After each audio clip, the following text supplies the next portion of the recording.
The one thing all Catholics believe about the next Pope is God has already chosen them. It's just up to the cardinals to go into the conclave and to figure out who God chose. They have to have ears to listen, ears to hear. And that is our prayer for them.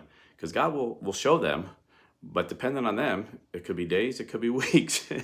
So that is our prayer, that they figure out who God picked pretty quickly. And we know this is true because in the Gospel of Matthew, chapter 16, verses 18 and 19, Jesus said to Peter, speaking in Aramaic, "You're Peter," which in Aramaic means rock, "and on this rock I will build my church, and the gates of Hades shall not prevail. I will give you the keys to the kingdom, and what you bind on earth shall be bound in heaven, and what you loose on earth shall be loosed in heaven." And the ancients knew what these phrases meant. Only the king had the keys to the kingdom. That represented authority. And when the king left his kingdom, he would give his keys to a servant, and that servant would have the same authority as the king until he returned.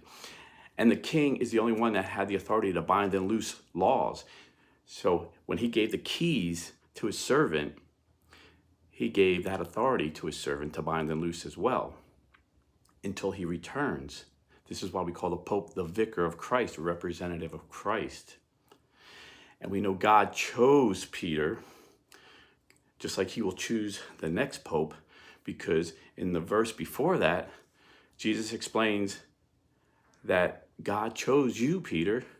It's nothing you did. It's not coming from you. God revealed all these things to you because he's choosing you.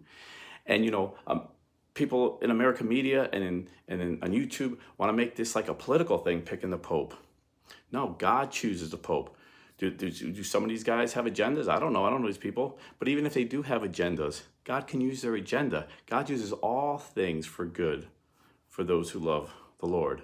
And he sees the love of the church that he created, the one church he created, the Catholic Church. He sees the church's love for him. And he works out everything for good. He's in control. So just know, whoever the next Pope is, God chose him. Don't get distracted by all this noise on YouTube and in the American media. Just trust God and stay Catholic.